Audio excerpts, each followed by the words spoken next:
Muito bem, bom dia. Hoje iniciamos a sessão da segunda Câmara Ordinária do Tribunal de Impostos e Taxas. Hoje é dia 4 de junho de 2024, agora 8 horas e 38 minutos.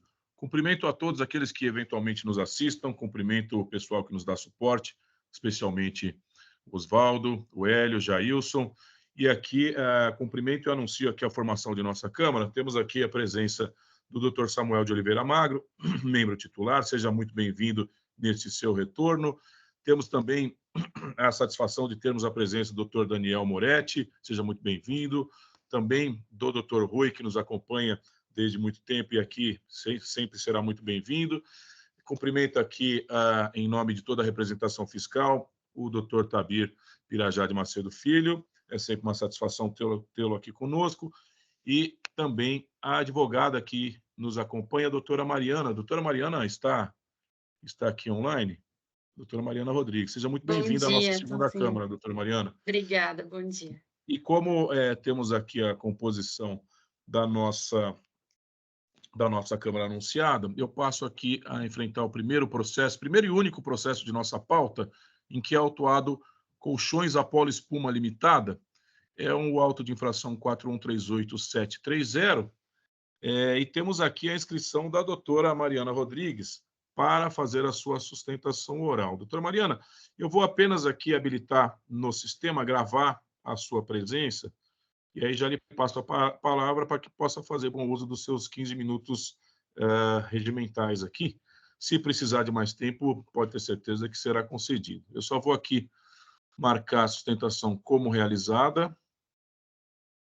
Tem um monte de advogados aqui. Mariana Rodrigues. Muito bem. Isso. Gravar sustentação oral.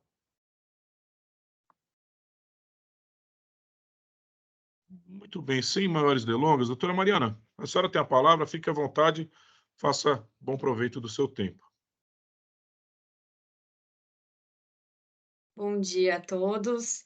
Eu vou ser bem breve, esse caso é bastante conhecido, né? Um caso de creditamento indevido em decorrência de supostas notas fiscais inidôneas. Ah, a empresa foi autuada, né? Apresentou a impugnação. Essa impugnação administrativa, ela foi julgada improcedente em primeira instância. Mas os argumentos eles foram muito vagos, então, né, a gente sabe que é uma autuação que a gente tem que entrar em cada um dos documentos, demonstrar com clareza a efetividade das operações, e a empresa, de fato, ela apresentou isso. Depois eu passo certinho quais foram os documentos, mas ela apresentou isso, e em sede de primeira instância o julgamento ele veio bem genérico. E aí a gente apresentou um recurso para o TIT, requerendo que fosse, então, declarada a nulidade dessa decisão e que fosse retornado o processo para a primeira instância para apreciação das provas. E aí, nesse julgamento, ele foi por unanimidade, tá? Proferido pela Sexta Câmara, e o entendimento foi o seguinte: a propósito, a recorrente erige tópico próprio em seu recurso intitulado da impossibilidade de se criar novos requisitos para comprovar a boa-fé dos adquirentes a cada novo julgamento de idoneidade de documento fiscal. Entendo que está com ela razão. Ao apresentar sua defesa, a recorrente colacionou aos autos documentos que, ao meu ver, mais que suficientes para a comprovação da efetividade das operações, julgando serem bastantes, iniciando-os com os pedidos de compra, passando aos conhecimentos de transporte, pesagem dos veículos, laudo de aprovação dos produtos, comprovante de entrada e concluindo com os comprovantes dos pagamentos efetuados diretamente ao fornecedor e que coincidem exatamente com os valores das operações. Mas aí, nesse caso, de fato, como a primeira instância não tinha se pronunciado sobre as provas, remeteu-se à primeira instância para apreciação das provas e teve um novo julgamento de primeira instância, mantendo a decisão, no sentido de que a impugnação deveria ser desprovida. Então, o presente recurso, né, ele trata da segunda decisão de primeira instância, a qual tampouco merece prosperar, porque ela continua com argumentos muito vagos em relação aos documentos apresentados pela impugnante. Por exemplo, a impugnante, ela traz, deixa eu só trazer aqui, toma liberdade só para compartilhar minha tela. que a gente apresenta esses joguinhos de nota, né, demonstrando o pedido. A gente tem a ordem de compra, a nota fiscal, o registro da visita do representante da empresa fornecedora na empresa adquirente, o e-mail ofertando o produto. Deixa eu ver aqui o que mais. Aí a gente traz também ordem de compra, nota fiscal, peraí. O conhecimento de transporte, o registro de entrada e controle de portaria, registro de pesagem do veículo, laudo de aprovação do produto, a entrada do produto na produção de espuma, os pagamentos em parcelas. E a gente traz aqui, a gente apresenta também uma planilha relacionando todos esses documentos e também os extratos. Então, aqui a gente tem, né, a nota fiscal, o valor da nota fiscal, o valor das parcelas, por onde que ela foi paga, a data do pagamento e a forma do pagamento. Então, a gente traz, além dos comprovantes de pagamento, os extratos. E aí, em primeira instância, a julgadora ela traz alguns argumentos, por exemplo, porque está escrito CISPAG fornecedores, e aí não tem não dá para a gente comprovar os extratos com esse, porque está constando CISPAG fornecedores.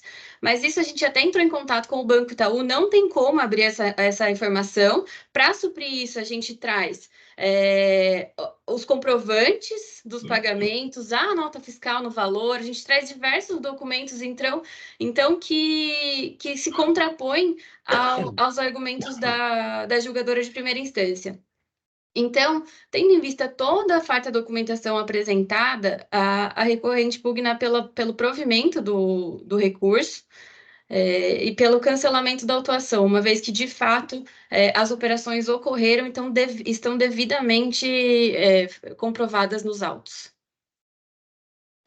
Obrigada. Muito bem. Doutora Mariana, parabenizo aqui pela sua objetividade, pela sustentação oral realizada. Esse processo é um processo sob minha relatoria, então, se os colegas assim estiverem de acordo, eu vou passar a leitura do voto. Evidente que, em respeito à doutora Mariana, eu vou procurar ler a totalidade do voto, mas fazendo ali eventuais abreviações no que diz respeito a citações e coisas do gênero, para que a leitura não fique mais enfadonha do que normalmente acaba sendo. Então, se me permitem, colegas, o voto já está lançado aqui no sistema, eu passo aqui a leitura do mesmo.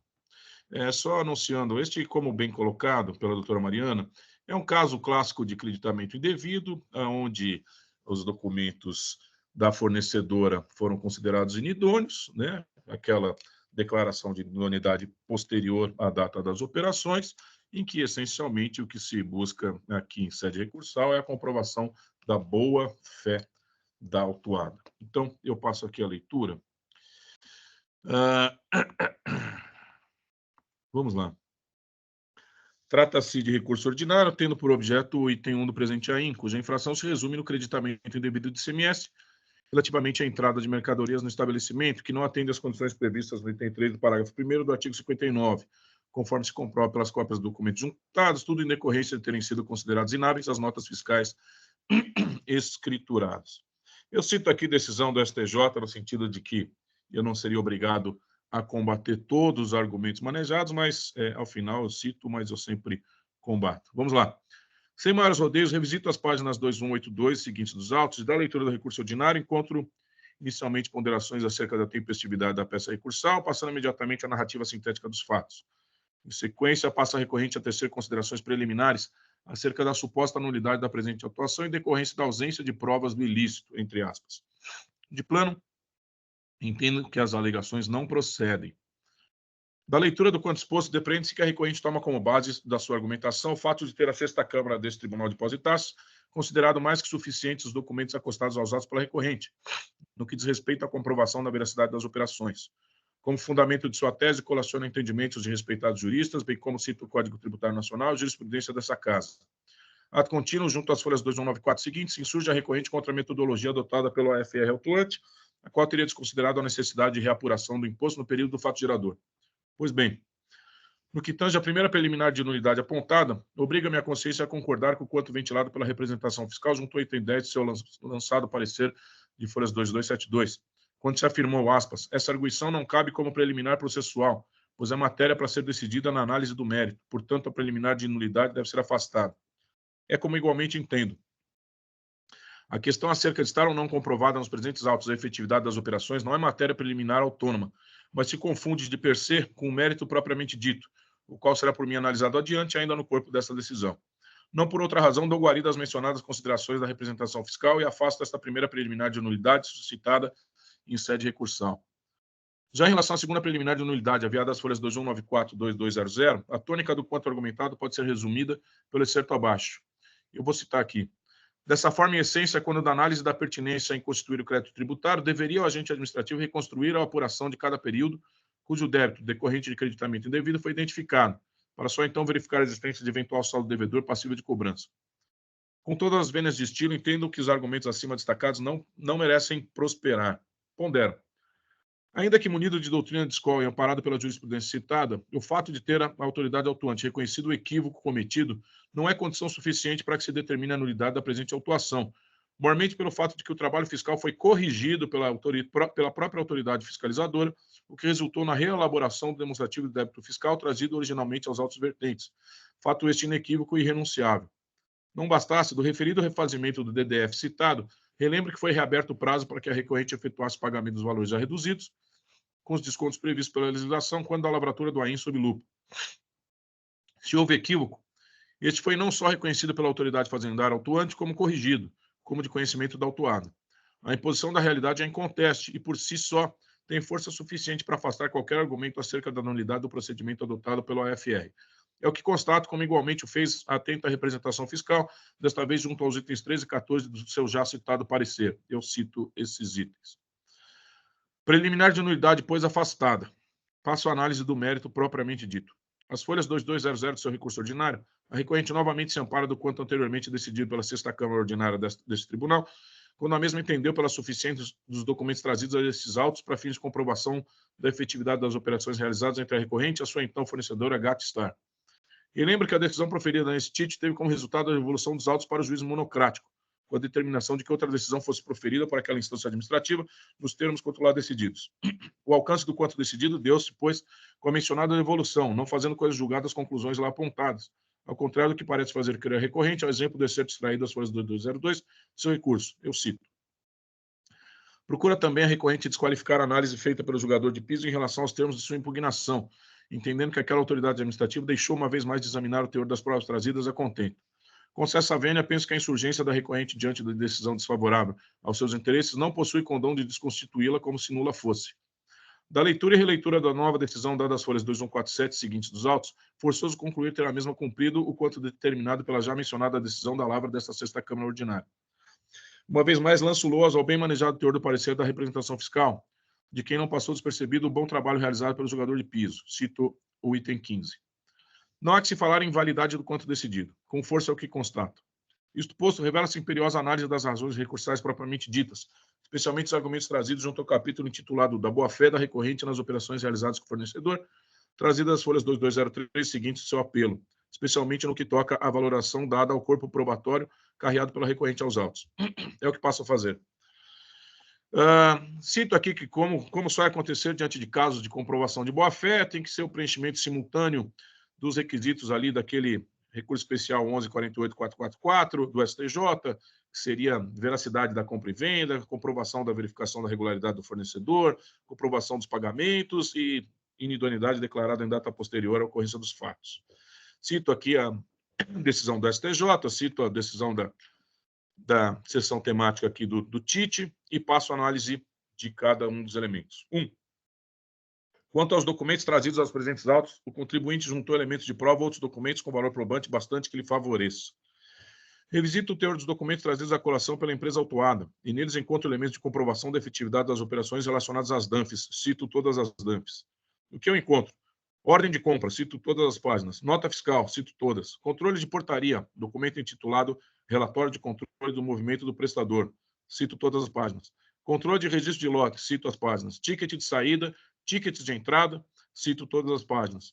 E-mails trocados entre a recorrente e a sua fornecedora com as extensões gatstarind.br e apolispuma.com.br, cito as folhas 1583 a 1627. A meu sentir, os documentos mencionados acima, se não comprovam, são ao menos indícios fortes da realização de tratativas comerciais. Nessa senda, constato que os e-mails apresentam a extensão das empresas e seu endereço eletrônico, os pedidos descrevem os elementos constantes das operações descritas na exordial, assim como igualmente o fazem as notas fiscais, os controles de portaria, os controles de lote e os tickets de entrada e saída. Diante de tais documentos, ao menos nestes autos, depreendo que tal requisito foi atendido no que toca à comprovação da veracidade das operações enquanto compra e venda. Entendo, pois, que esse requisito foi cumprido. 2.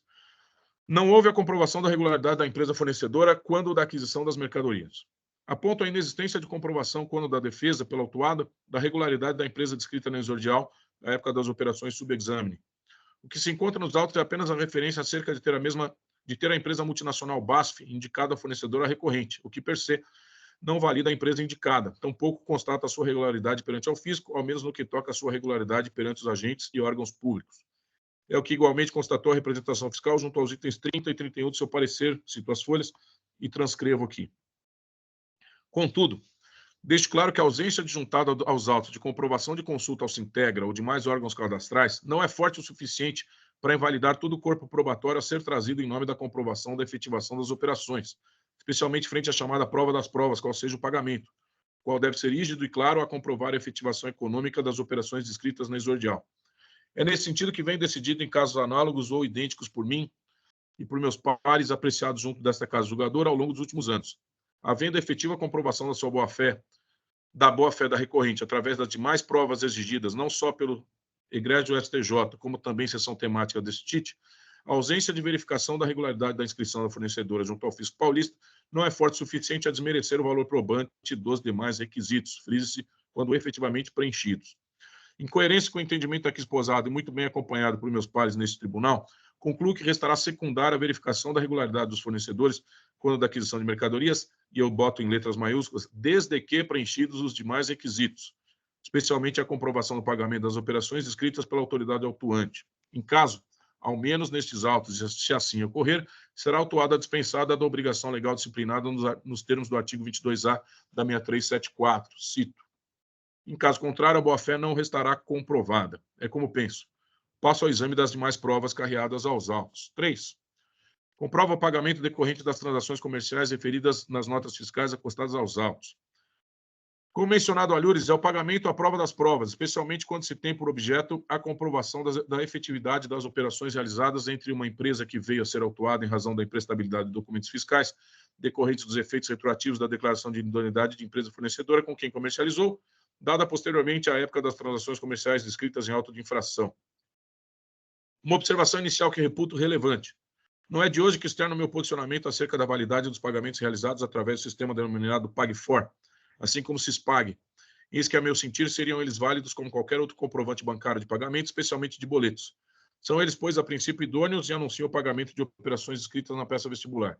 Entretanto, a jurisprudência desse TIT firmou entendimento acerca de que, para fins de comprovação do pagamento de operações eventualmente descritas na exordial, não bastaria a juntada de isolados comprovantes bancários de pagamento, qualquer que tenha sido a sua modalidade, mas que os mesmos viessem acompanhados de extratos bancários e tantas quais fossem as provas que confirmassem, de um lado, a saída dos valores da conta bancária da autuada e, de outro, a entrada do numerário e conta bancária de titularidade da fornecedora.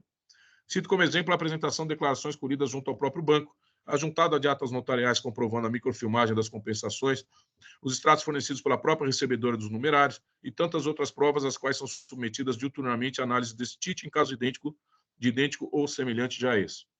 Em geral, esta casa de imposto de taxa chancela a validade de tal comprovação quando a mesma se dá de maneira robusta, em leitura conjunta e no cotejo entre pedido de compra, boleto emitido, comprovante bancário de pagamento, extrato bancário e identificação das contas correntes dos envolvidos, no caso fornecedores e adquirentes.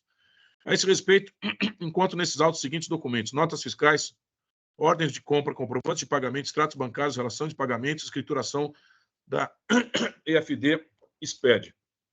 Esquematicamente, para melhor compreensão e localização dos documentos, destaco a tabela abaixo, relembrando já existir nos autos das folhas 2137, a tabela denominada Mapa de Documentos, e apresentada junto ao recurso ordinário as folhas 2225 e 2228, cujas informações são coincidentes com as abaixo por mim apuradas. A conferir. Eu fiz aqui duas tabelas. Uma primeira constando as DANFs, as folhas das DANFs, os comprovantes de pagamento com as folhas e o banco de quais são, de onde vêm esses comprovantes. A segunda tabela também, em tempo, destaco a juntada dos extratos bancários pelo recorrente, podendo os mesmos serem compulsados segundo a tabela abaixo. Cito aonde constam as folhas dos extratos bancários, o tipo, o banco emissor do extrato bancário e o período a que se refere. Finalmente, encontro descritivo de processamentos bancários e compensações do período compreendido entre 13/4/2017 e 1/3/2018, folhas 1782 a 1930, bem como as imagens das telas do Sistema de Escrituração Digital Exped Fiscal, as folhas 1932 e 1940. Realizado o cotejo dos documentos trazidos aos autos e acima mencionados, extrai como comprovados os pagamentos acima descritos. Expedidos, comprovantes de pagamento e extratos bancários são revestidos de informações coincidentes que demonstram claramente a efetividade dos pagamentos realizados. É o que constato. Se esse egrégio Tribunal de Depositários fixou o entendimento de que somente o preenchimento objetivo e simultâneo dos requisitos mencionados anteriormente daria aso ao reconhecimento da boa-fé do contribuinte, quando da aquisição de mercadorias de terceiros declarados posteriormente inidôneos, não há dúvida que o caso concreto preencheu tais requisitos quanto às operações relacionadas na peça vestibular, com a salvaguarda do quanto por mim argumentado acima em relação à comprovação da verificação da regularidade da empresa junto ao Sintegra. É como decido. Em relação à retroatividade dos efeitos da declaração de nulidade de terceiro fornecedor de mercadoria, entendo que não há que se alegar a impossibilidade de retroagir os efeitos de ato que apenas declara a situação pré-existente, como pretendeu a recorrente às folhas 2207 seguintes do seu recurso. Cito jurisprudência daqui do TIT.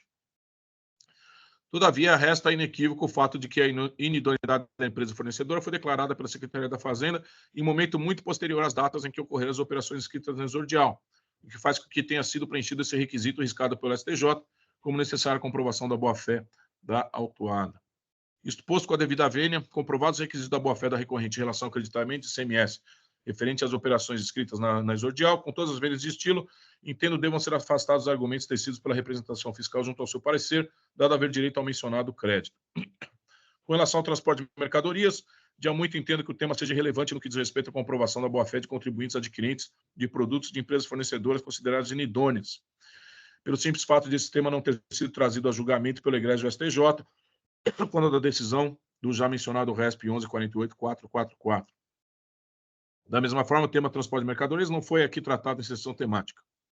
Tem para mim, quando preenchidos os requisitos objetivos fixados pelo STJ quanto pelo STIT, no que diz respeito à comprovação da boa-fé, a ausência de comprovação de transporte, assim como a ausência de juntada de comprovante de consulta ao Sintegra e qualquer outro elemento de prova relacionado ao tema, não é per se capaz de invalidar o conjunto probatório tido por necessária tal comprovação. Cito aqui de novo que não precisa de transporte, então, a despeito de entendimento em sentidos contrários. Vamos lá. Em arremate, tratando-se de reconhecimento da boa-fé da recorrente, tendo que, mesmo constatada a inexistência de estabelecimento de empresa fornecedora e, por consequência, declarados inidôneos os documentos por ela emitidos, tal constatação não tem o condão de afastar o mencionado reconhecimento quando cumpridos os requisitos fixados pelo STJ, pela jurisprudência desta Corte Administrativa. A esse respeito, tem para mim que se a boa-fé da adquirente objetivamente comprovada fosse invalidada pelos fatos que levaram à declaração de inidoneidade dos documentos emitidos pela fornecedora, cairia por terra toda a ratio de comprovação propriamente dita, o que configuraria a verdadeira contradiction em adjeto, incompatível, pois, com a lógica do direito da própria ideia de boa-fé. Finalmente, em relação aos juros, a recorrente se insurge junto às folhas 2254 sua peça ordinária. Bom, eu cito aqui que o presente expediente administrativo tem origem em defesa apresentada contra o lançamento de crédito, que inclui fatos anteriores a 1º de novembro de 2017. Portanto, sobre tais valores, decididos os juros fixados na Lei 13.918. Cito aqui o DDF, coloco aqui a obrigatoriedade de seguir a Selic, quanto à taxa de juros, cito a súmula 10, dizendo que é obrigatória e vinculante a qualquer órgão de decisão.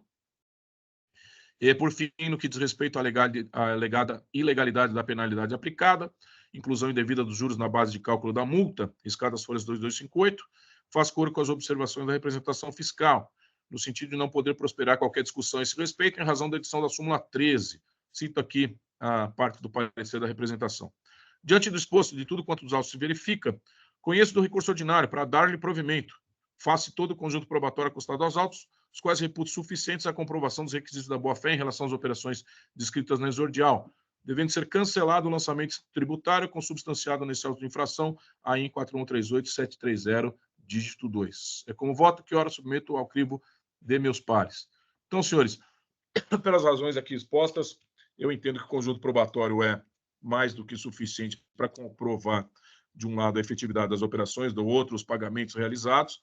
Faço a observação da inexistência do Sintegra, mas considero que, diante das demais provas, só a ausência do Sintegra não é forte o suficiente para invalidar a comprovação da boa-fé, e coloco aqui o caso em discussão, debate com os meus colegas.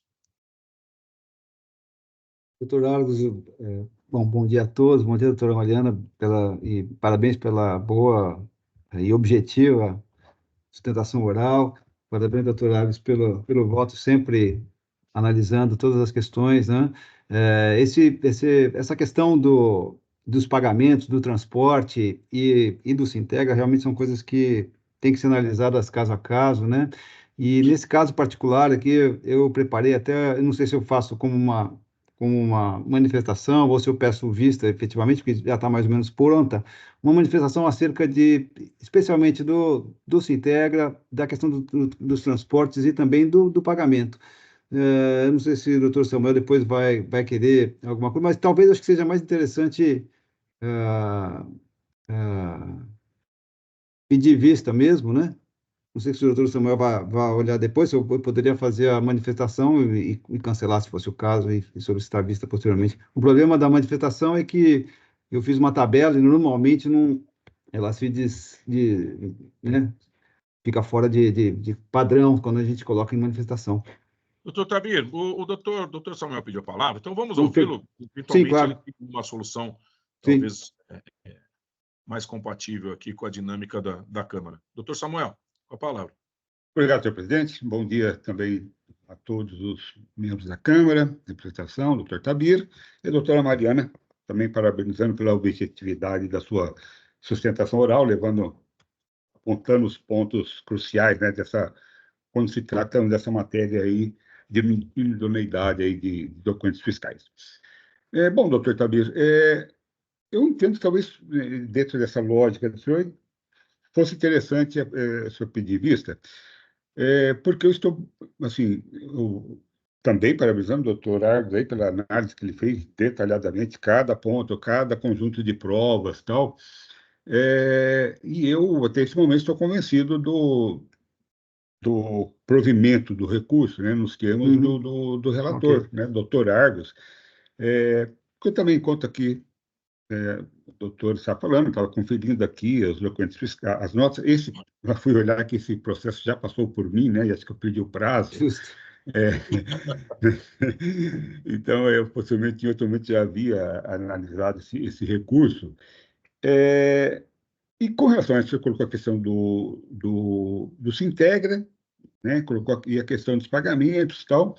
Os pagamentos ali me parece que estão bastante, óbvio que estão perfeitos? Não estão perfeitos. Como eu tenho dito aqui, né, nos processos de idoneidade, o conjunto de provas perfeitos, nada mais, via de regra, está me provando o erro, né, a sonegação, que foi muito bem feito, né, porque um conjunto, nesses casos, um conjunto perfeito de provas, ele é impossível. Né? Por quê? Porque é da dinâmica eu vi lá que tem pagamentos realizados para empresas de desconto, tem vários, mas tem vários em nome da Gatstar, com CNPJ da Gatstar, né? E é claro que essa Gatstar eu a conheço, sei lá, de pelo menos uns 10 processos aí, que ela era uma profícua emitente de notas fiscais, né? Inidôneas, né? Então, vários destinatários, mas sempre que eu já relatei processo a respeito. Então, doutor Tabir, não sei. Nesse exato momento, eu tendo a concordar, né? Apenas que tenha então, passado aí, talvez já tenha visto alguma coisa que passou despercebida aí do nosso olhar. Sim. Eu já vou. Então, talvez nesse sentido fosse interessante o senhor retirar em vista. Né? Já e aí a gente vai ter tempo para analisar essas possíveis outras visões. Eu li também eu li também os argumentos da representação lá nas suas contrarrazões. Não foram convincentes também, né? Ele trata dessas matérias, não me convenceram tanto assim. Então, nesse momento, acho que sempre é salutar uma nova ótimo. avaliação, mas nesse momento eu Tá quero ótimo. acompanhar o doutor Argos. Eu até solicitei já, e como ela está praticamente pronta, assim, sei lá, há poucos dias eu já vou trazer de volta, já vai ficar pronto para entrar em pauta novamente. Perfeito. Perfeito. Agradeço aqui aos dois. Doutor Rui pediu a palavra, fique à vontade. Doutor Argos, com o devido respeito e solicitando todas as vênias, ainda que concordando com a questão relativa aos pagamentos e as comunicações que comprovam que ocorreram as operações, e também considerando o que foi falado em seu brilhante voto sobre a questão da não obtenção da consulta de Sintegra, que não seria uma questão tão relevante, porque ainda que se tivesse feito a consulta ao Sintegra, isso não comprovaria a veracidade, a regularidade das operações. Então, tem uma importância relativa,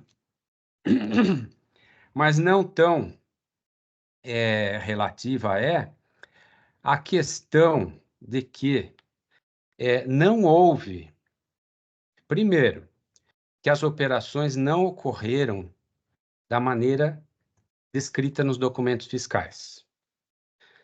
Segundo, trata-se de empresa criada com a finalidade de fraudar. Isso já ficou comprovado durante o PCN e é como já tem sido considerado em vários julgamentos envolvendo operações com essa empresa. E admitido também nos autos que o próprio destinatário, a empresa autuada, não promoveu, perdão, uma diligência própria de comprovar que a empresa remetente teria capacidade de receber e remeter as mercadorias que constam nos documentos fiscais. Porque, como comprovado nos trabalhos de apuração, não havia capacidade de armazenamento de receber e remeter tal quantidade de produtos, o que comprova que as operações não ocorreram da maneira descrita nos documentos fiscais, sendo, portanto, esses documentos inidôneos desde sua origem. Dito isso, assim, eu acrescento que não me sinto à vontade para acompanhar o seu muito bem elaborado voto, pelo qual cumprimento. Enfim, solicito vistas do processo para melhor estudo relativo a esses aspectos. Não, eu não tenho nenhuma oposição. Primeiro, eu agradeço aqui as considerações. Eu acho que, numa primeira leitura, elas vão no sentido do parecer da representação fiscal, então mostra aí uma coesão quanto à abordagem, quanto à leitura e quanto à interpretação dos fatos aqui da própria representação fiscal. Eu acho que é mais do que salutar essa divergência de opiniões aqui, né? A única coisa para que o processo saia em vista para o Dr. Rui, é necessário o retorno do Dr. Rui no lugar de um dos titulares representantes do fisco. Então, ao contrário da iniciativa do Dr. Tabir, no sentido de devolução rápida do processo, nós vamos ter que, então, enquadrar esta devolução a uma ausência de um dos dois não, obrigatoriamente da doutora Daniela, porque o doutor Samuel aqui está presente, para que o doutor Rui possa substituí-la, devolvendo o processo para a pauta. Eu não me oponho, mas pergunto se os colegas aqui, tanto o doutor Samuel quanto o doutor Tabir, especialmente doutor Tabir, se tem alguma uma sugestão no que diz respeito à dinâmica desse processo, ou se está tudo bem nesse sentido. Uma vez mais, não me oponho como nunca me oporia à concessão de vista, mas faço essa ponderação aos colegas aqui, especialmente ao Dr. Samuel e ao Dr. Tabir, enquanto titulares aqui da Câmara. Não sei o que os senhores acham, deixa a vista do Tabir, é evidente que o Dr. Rui não vai conseguir fazer uma preferência agora, o processo está em vista conjunta, e aí com essa peculiaridade de retornar somente na possibilidade de convergência de formação da Câmara, como é que os colegas aqui Antes, posso acrescentar? Fique à vontade, claro, por favor. Não quis, em momento algum, criar essa situação. De forma alguma, de forma alguma. Inclusive, é uma coisa que eu já tenho perguntado desde que eu comecei, até já perguntei para o Samuel algumas vezes, como acontece nesses casos que o juiz substituto, na prática, ele não pode, assim, não é que não pode, mas fica quase inviável o juiz substituto pedir vista, porque aí cria uma situação em que ele só vai conseguir retornar essa vista quando alguém faltar e ele vier substituir, né? Ou seria uma situação meio absurda alguém ter que faltar para ele substituir, ou numa mesma sessão ele participaria apenas no julgamento desse processo do qual ele pediu vista e está sendo retornado, e depois ele não participaria, não sei, apenas, mas frisando mais uma vez que não tenho a intenção de causar qualquer, de forma alguma, doutor Rui, qualquer problema aí. Não pense que ficou essa imagem de forma alguma. Mais uma vez, eu como presidente, a minha opinião pessoal, não me oponho a conceder vista ao doutor Rui, mas gostaria de ouvir, doutor Samuel pedir a palavra. Doutor Samuel, por favor. Então, uma sugestão que, na verdade, assim, a gente sempre tem essa questão quando tem um substituto e tudo mais, né?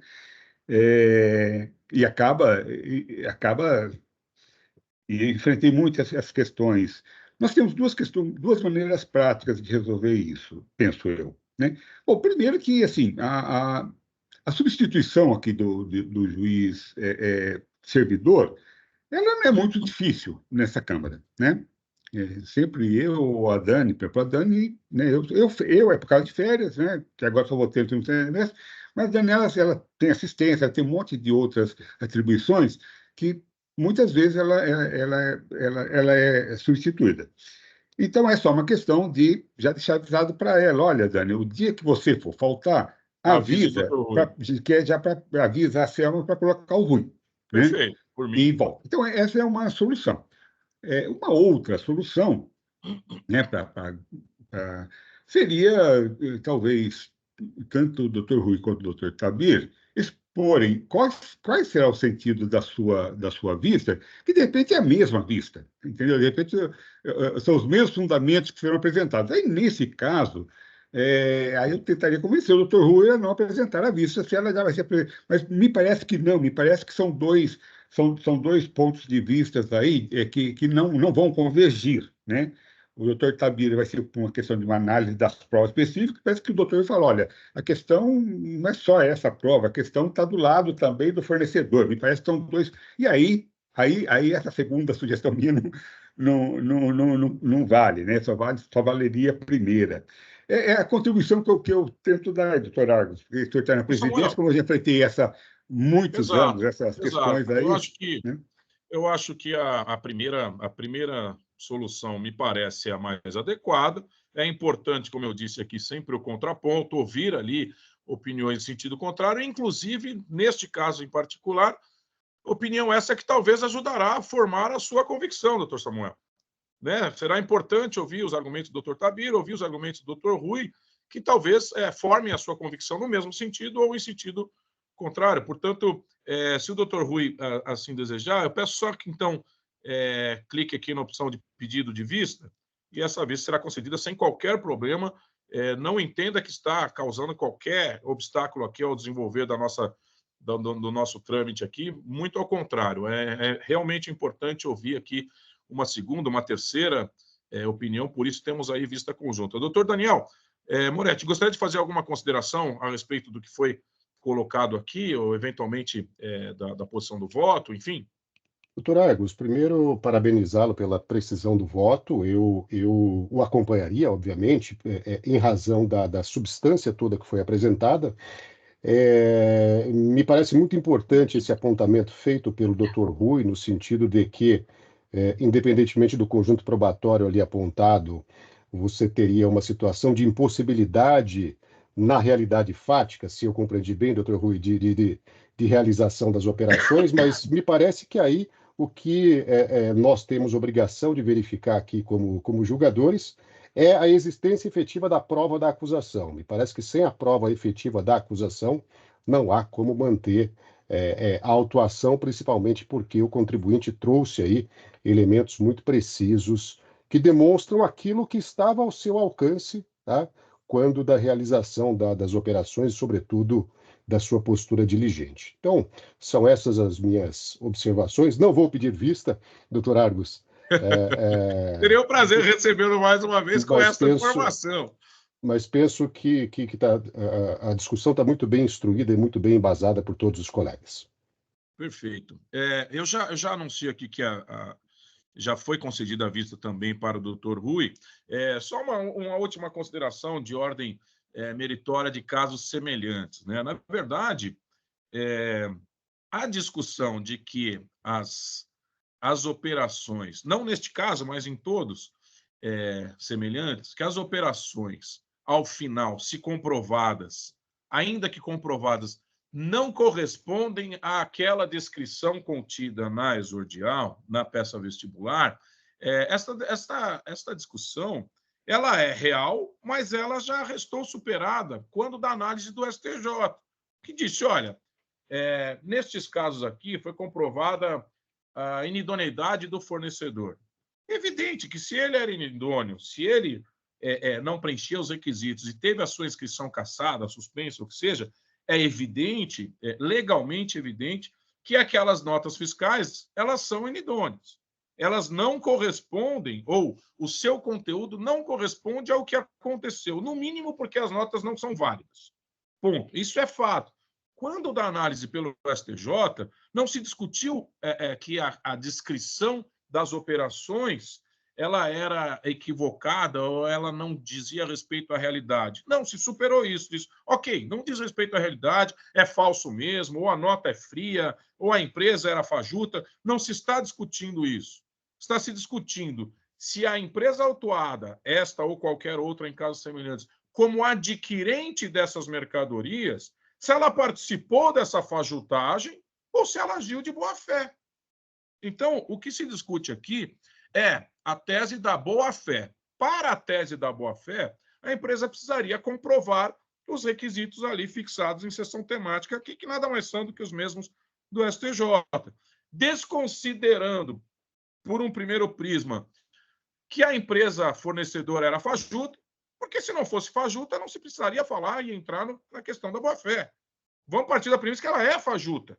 Caso não fosse, os argumentos seriam totalmente outros. Ela é fajuta, ela foi criada para isso mesmo, ela é esculhambada, ponto. Então, se não fosse fajuta, não se estaria falando nisso, pois né? Entendo. Então não se falaria em boa-fé, né? Então, o primeiro ponto é a discussão de dizer, olha, apesar de tudo isso, a empresa é fajuta. Na minha leitura, essa discussão já restou superada. Ela é fajuta, ponto.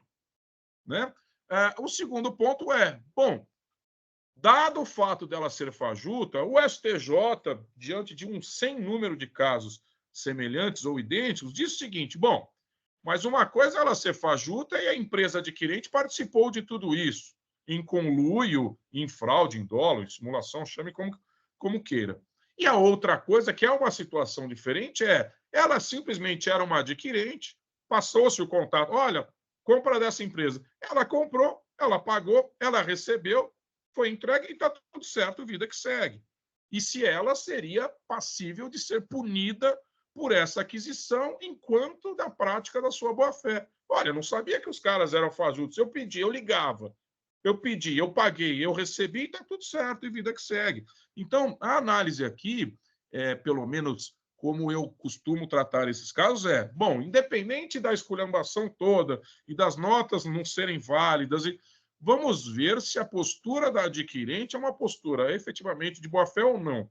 Bom, boa-fé é alguma coisa que entra no campo da subjetividade. Portanto, o STJ fixou requisitos. Falou, bom, então tem que ter isso aqui. Se tiver isso aqui, eu gostando ou não, eu sabendo que a empresa fornecedora é fajuta ou não, eu tenho que me curvar ao entendimento tanto do tribunal, do nosso tribunal, quanto do STJ, dizer, bom, mas esses requisitos foram comprovados. Então, até justificando, com relação, por exemplo, a transporte, os requisitos não foram fixados pelo STJ, mas sim como eles dão robustez ao conjunto probatório. Evidente, se tivesse mais comprovantes de transporte, seria mais razoável para dizer, não, realmente aconteceu. Mas não são os requisitos exigidos. Da mesma forma, e aí é uma questão também de valoração de provas, com relação ao Sintegra. Bom, mas é um requisito, o STJ está dizendo, tem que ter a regularidade das operações ali à época. Verificou isso? Não, não verificou. Aí já entra uma segunda discussão, mas sem isso, invalida todo o resto. Aí entra a questão dos pagamentos. Mas CISPAG. Bom, mas CISPAG é pagamento. Mas é um preenchimento unilateral do contribuinte. Todas essas discussões que a gente conhece aqui. Então, mais uma vez, eu acho mais do que relevante, importante, salutar o contraponto. Então, a gente vai aguardar aqui a resposta via pedido de vista do Dr. Tabir, do Dr. Rui, para termos aqui essa análise do contraponto e aqui nos debates chegarmos a um consenso. Então, doutora Mariana, eu informo aqui que o processo, formalmente, né, que este é o meu dever, formalmente que o processo aí em 41.38730, em que é autuado Colchões Apollo Espuma Limitada, ele foi retirado em vista conjunta, tanto pelo Dr. Rui Giraldi, quanto pela representação fiscal na pessoa do Dr. Tabir. Então, peço à senhora que acompanhe a pauta para que, tão logo ele retorne, será aqui pautado. Eu vejo aqui que o doutor Daniel pediu aqui a palavra. Eu vou passar a palavra ao doutor Daniel e, na sequência, passo para a doutora Mariana, que também pediu a palavra. Doutor Daniel, o senhor pediu a palavra? Retiro, doutor Agus. Eu ia fazer um comentário relativo à questão do dolo, mas o doutor passou por esse ponto aí na sua última fala, não há necessidade. Tá legal. Doutora Mariana, por favor. Só um pequeno esclarecimento aí que eu deixei passar na sustentação oral, seria o fato de que as notas fiscais são eletrônicas, tá? Então, a gente tem posicionamento do TIT já, no sentido de relativizar a questão do Sintegra, tendo em vista a autorização da concessão de uso, né? Então, só queria trazer esse ponto, realmente. Eu acho que é muito bem lembrado, isso é de conhecimento de todos nós aqui, mas é muito bem ponderado pela doutora Mariana. Então, doutora Mariana, frisando mais uma vez, peço que acompanhe aqui a pauta para que, quando do retorno, ele será pautado e voltamos com a discussão, tá bom? Agradeço, tenha um bom dia, uma boa semana, e aos colegas aqui eu também agradeço, já de antemão, e por termos aqui um único processo em pauta, eu vou aqui só registrar, gravar sustentação oral, habilitar a edição do voto, devolver para a agenda de pauta, devolver para o relator. Concedido vistas, eu vou, então, portanto, encerrar o julgamento.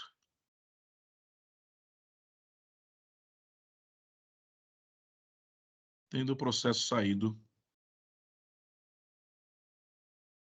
em vista. Muito bem, terminamos aqui a nossa pauta. Então, de antemão, eu vou agradecer a presença do Dr. Daniel Moretti, sempre muito ponderado e sempre muito bem-vindo aqui na nossa Câmara. Dr. Rui, apareça sempre quando possível, vai ser sempre um prazer, uma satisfação tê-lo aqui conosco. Agora vou ter que voltar mesmo, né? Que bom, é sempre promissor. Agradeço aqui a presença do Dr. Tabir, muito obrigado sempre pela sua participação aqui, é sempre essencial, o senhor sabe que tenho muita admiração pelo senhor. Agradeço uma vez mais o retorno, fico feliz com o retorno do Dr. Samuel, e a todos aqueles que nos assistam, eu agradeço aqui a eventual audiência, também ao nosso suporte. Então, eu vou fazer um encerramento formal da nossa sessão. Então, votado aqui, levado em votação o nosso único ainda pauta, eu declaro por encerrada a sessão de julgamento da segunda Câmara Ordinária do Tribunal de Impostos e Taxas, nesta data de 4 de junho de 2024. Agora são 9h28.